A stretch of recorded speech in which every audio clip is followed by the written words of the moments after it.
The U.S. Department of Defense has awarded $656.2 million contract to BAE Systems to manufacture and supply an undisclosed number of Bradley fighting vehicles for the U.S. Army. The enhancements offered by the M2A4 and M7A4 variants will play a pivotal role in supporting future military operations and maintaining a technological edge in mechanized warfare.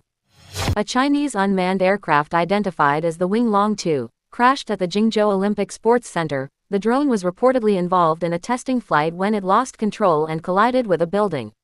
Swedish aerospace and defense company Saab has unveiled full-scale replica of its Gripen E fighter jet in India, signaling its strong interest in India's MRFA tender. The Gripen E offers versatility, low operational costs and advanced sensor suite, proving to be valuable asset to Air Force.